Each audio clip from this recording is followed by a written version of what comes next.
Hello guys, welcome back to my channel. আমার চ্যানেলে সবাইকে অনেক অনেক স্বাগত, অনেক ভালোবাসা। বন্ধুরা, আশা করছি তোমরা সবাই ভালো আছো। দেখো বন্ধুরা, আমাদের বাড়ি আজকে কি ঘর ঝাড়াঝাড়ি চলছে। তো আজকে আমার বরের ছুটি আছে, যেহেতু আজকে ধর্মঘট ডেকেছে, তাই আজকে আর কাজে যায়নি। তো বললাম যে আমাকে একটা হেল্প করে দাও, আমার ঘরটাকে একটু ঝেড়ে দাও। যেহেতু পুজো আসছে সামনে, তো পুজোর আসার আগে আর একবার ঝাড়তে হবে। তো আজকে একটু ঝেড়ে দিল বর। আর টুকটাক করে আমি সব কাজ করে নিতে পারবো, এই কাজটাই আর কি মেন ছিল। আর যে তোমরা দেখতে পাচ্ছ, তাকটাও ঝেড়ে দিয়েছে। তো ঝাড়াঝাড়ি করে দিয়েছে বর। আর দেখো, এই যে কলা, অনেকগুলো কলা আর কি পেকে গেছে, তো ওখানে রেখেছি, পাখিগুলো খাচ্ছে।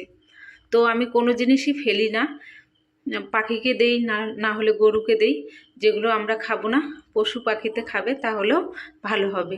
আর এদিকে দেখো, তো ফ্যানটাও নোংরা হয়েছে, পরিষ্কার করে দিল। তো যখন ফ্যানগুলো নোংরা হয়ে যায় না, তখন হচ্ছে মানে ঘুরতে মানে বেশি স্পিড হয় না ফ্যানে, তখন হচ্ছে মুছে নিলে স্পিডটা বেড়ে যায়।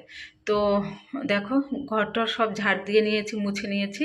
আর এদিকে রান্না হচ্ছে ডিমের ঝোল, আর হচ্ছে আলু ভাজা করেছি, আর আচার আছে। এগুলো দিয়ে আজকে দুপুরের খাওয়া দাওয়া হয়ে যাবে। তো বন্ধুরা দেখো, এই যে ভাত বেড়েছি, তো শশাও ছিল একটা ঘরে, তো ভাত টাত বেড়েছি, এই যে আচার আছে, এগুলো দিয়ে দুপুরের খাওয়া দাওয়া হয়ে যাবে। আর রাতেরটা রাতে দেখা যাবে। আর দেখো, বিকেলবেলা একটু ঘুমিয়েও নিয়েছি তিনজনে মিলে। তো এখন কলা মুড়ি মানে মেয়েকে দিলাম, সঙ্গে আমিও খাবো, আর বরকেও দিলাম। তারপরে বর চা খাবে, আর এদিকে মেয়ে পড়তে বসেছে। তো হচ্ছে বন্ধুরা, তোমরা সঙ্গে থাকো, আর আমার ভিডিও যদি ভালো লাগে অবশ্যই তোমরা লাইক কমেন্ট শেয়ার করবে। আর দেখা যাক কতখানি তোমাদের সঙ্গে শেয়ার করতে পারি। তো বন্ধুরা দেখো, এই যে প্রসাদ নিয়ে এসেছে, শাশুড়ি মা দিয়েছে, তো মেয়ে খাচ্ছে। তো বন্ধুরা, ভিডিওটা এখানেই শেষ করে দিচ্ছি। ভালো লাগলে অবশ্যই লাইক